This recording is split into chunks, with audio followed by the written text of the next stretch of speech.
Okay, so this is what the ZV1 Mark II field of view is normally. And here's with this little lens attachment. Normal, the lens attachment. I'm going to switch cameras in a second, but a couple of you might remember this from the ZV1, the original ZV1. And it was supposed to turn that 24mm lens into an 18mm, but in reality, that was like a 27mm equivalent lens. It's super weird. Let me actually screw it on because it's a little wider once it's mounted in. And I was hoping for the longest time that they'd release something similar for the ZV1 Mark II. Now, chances are, if you're like me, you do your talking head video, like YouTube videos, you do pretty much any video on your desk. And most desks really need like a 14, 15mm, an ultra wide essentially. And I was really hoping they would at least have the ZV1 Mark II to be like a 16 to 35 equivalent, but it ended up being like an 1850. And I don't really care too much about, let's just tighten this guy up a bit. I don't care too much about the background blur. It is nice that it has it at the wide end. I had to figure this contraption out because I wanted to record videos. I don't even remember where I put it on my desk. But I wanted to record videos and I wanted part of my desk here so I could like leave something, whatever it is I wanted to show, and bring it up to the camera. And unfortunately, the standard 18mm cut this part off. So I combined a few old parts and came up with this. And I'm going to show it to you right now. I'm going to switch cameras right now. For the rest of this video, I'm going to be on my phone rig right here. I did a video on this thing last week. I'll put a card above. And we're going to talk through this setup and why you would go with this over, say, something like this. This is the setup right here. You can ignore all this. It's just what I use on my desk. But I'll put it right here. And what you've got is the Sony ZV1 Mark II. This is the old Ulanzi wide-angle lens for the ZV1 Mark II. It took, like I said, it took it from a 24, really 27mm, to what they said was an 18mm focal length. And it did make it wider so you could handhold it. And it used a similar setup. This is the ARX 100 Mark VII. If you recall how you would mount the ND filters on these, because they didn't come with built-in ND filter, they had this particular, let me actually just take it off. So they had this particular mount, this plastic piece that you would just glue or a double-side tape onto the end of the lens.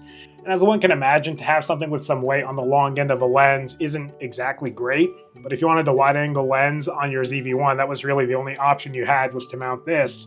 Now, this here, clearly you see that it's not mounted onto the actual camera.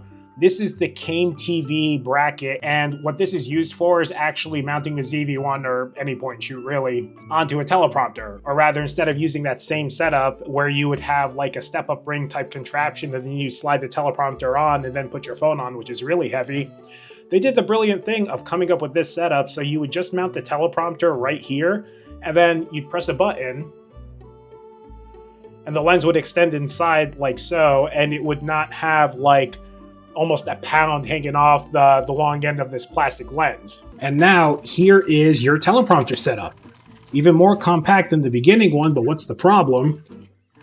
Now all the weight is on this hollow front element that's holding this camera together. You have a 52mm mounting thread, so you take that same 52mm mount, it's a weird step-up ring-esque thing, I really don't know what you'd call it, and now you just mount the parrot teleprompter to it. Oh, so you can get a wider field of view. Wait, this is news. Yo, you can go really far in. I'm sorry. I'm a child. Look at this. No crop. Now it's actually wide. Oh my god, this is about to become my, like, talking head YouTube camera.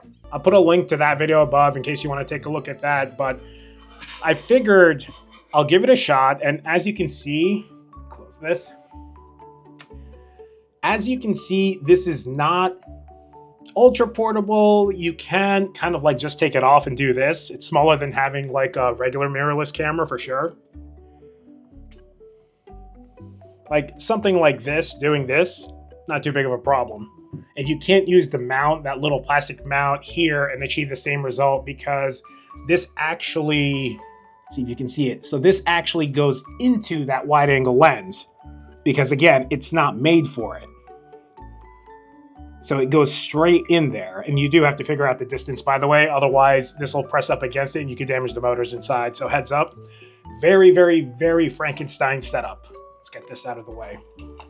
Now, what are the advantages to using something like this over this setup here? One, considerably wider with a good quality sensor. There is a wide angle lens on this, and simply put, the wide angle lens, unless you've got a ton of light, it just doesn't look great. And most people are like me, where their desk is kind of pressed up against the wall. So we don't exactly have the luxury of just setting up a bunch of lights, although I do have like a pretty interesting setup here. If you have a lot of blacks or shadows in the back, then they're going to be super noisy. Sometimes it gets really distracting. Sometimes it really doesn't matter. But when given the opportunity, I always prefer having a dedicated camera because it's a camera while your phone is a phone that happens to have a good camera in it. Shooting videos on something like this versus something like this means I'm not going to get notification interruptions. I'm not going to have the app crash on me mid-recording, which does happen on phones, especially on longer videos. And generally speaking, the 8-bit video that comes out of something like this not only looks better, but it also takes up less storage. So you can keep the RAWs if you wanted to keep the RAWs of all your videos to cut up later, or just for archival purposes, or if you're a data hog like me. And it doesn't really take up a whole bunch of space. As far as how you would mount it, the Came TV bracket has a bunch of standard 1/4-inch threads on the bottom. Please note that if you have the small rig cage on this one, you actually can't make the setup work because of how this little like bracket thing lines up right here. So you only have like 3 options really. The one that it's in now, which is the only one that works with the Z-V1 too. And these adjustment points are different for different cameras, whether you're using a G7X or an RX100 or a Z-V1. And the reason why I'm stressing this for the Z-V1 Mark II is that if you spent the extra money to get a wider lens, chances are you want an even wider lens versus other people who are using different cameras that have that standard 24 to 27 millimeter focal length at the wide end. Also note, I'm gonna actually switch back to this for a second.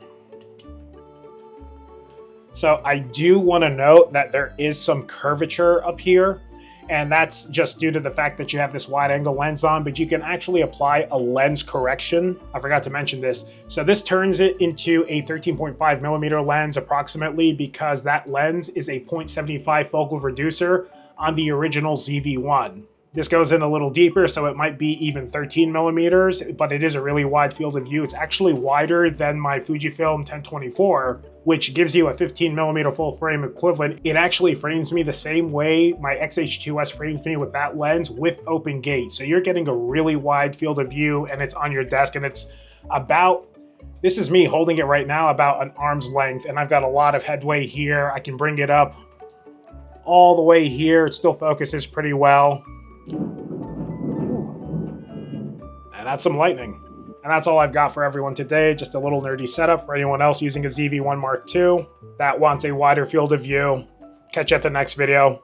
This is not obviously a Canon lens, but this is just kind of funny because it just fits on top.